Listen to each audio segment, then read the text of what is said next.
அஸ்ஸலாமுஅலைக்கும் friends, welcome to my channel. இன்றைக்கி நம்ம சேனலில் பார்க்க போகிறது பட்டர்ஸ்காட்ச் புட்டிங் எப்படி பண்ணலான்னு பார்க்கலாம். அதுக்கு முன்னாடி நம்ம சேனலை இது வரைக்கும் சப்ஸ்கிரைப் பண்ணாதவங்க சப்ஸ்கிரைப் பண்ணிடுங்க. பக்கத்தில் இருக்க பெல் ஐக்கானையும் கிளிக் பண்ணிடுங்க. இதுக்கு நான் மேரிகோல்டு பிஸ்கட் எடுத்து வச்சுருக்கேன். இதை நம்ம மிக்சியில் போட்டு பவுடராக பொடிச்சு வச்சுக்கிடணும். நம்ம ஏற்கனவே மேங்கோ மூஸ் கேக் பண்ணோம்ல, அதே போல் தான். அதுக்கப்புறம் இதில் மெல்டட் பட்டரோ அல்லது கீயோ ஊற்றி மிக்ஸ் பண்ணிவிட்டு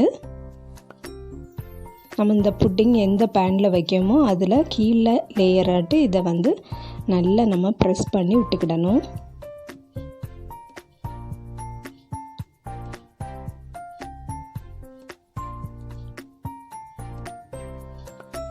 அதுக்கப்புறம் நான் ஒரு 1/2 லிட்டர் போல் பால் அடுப்பில் போட்டிருக்கேன்.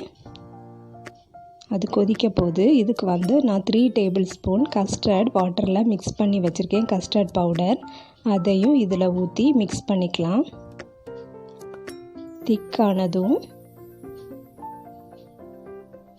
நான் கடல் பாசியும் அகர் அகரும் காய்ச்சி வச்சுருக்கேன். கடல் பாசினா அகர் அகர், அதுவும் ஒரு 5 கிராம் போல் காய்ச்சி வச்சுருக்கேன் தண்ணியில் கட்டியாட்டு.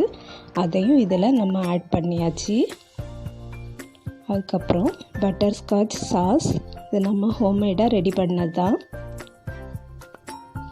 அதுவும் ஒரு 2 டேபிள் ஸ்பூன் ஊற்றி மிக்ஸ் பண்ணிக்கிட்டு, அதுக்கப்புறம் ஒரு 3 டேபிள் ஸ்பூன் ஐஸ்கிரீம் மிக்ஸ் பண்ணுறோம். மிக்ஸ் பண்ணிவிட்டு நம்ம இந்த பிஸ்கட் இதில் நம்ம ஊற்றிட வேண்டியதான். நம்ம ஏற்கனவே இந்த பிஸ்கட் ப்ரெஸ் பண்ணிவிட்டு இதை நம்ம ஃப்ரிட்ஜில் கொஞ்சம் நேரம் வச்சு எடுக்கணும். இப்போ இதையும் நம்ம ஃப்ரிட்ஜில் வச்சு எடுத்தாச்சு. நல்லா செட் ஆகிட்டு இப்போ மேலே கொஞ்சமாக நான் டெக்கரேட் பண்ணியிருக்கேன். விப்டு க்ரீமும் பட்டர்ஸ்காட்ச் சாஸும் ஊற்றிருக்கேன். இப்போ இதை நம்ம அன்மோல்டு பண்ணிடலாம்.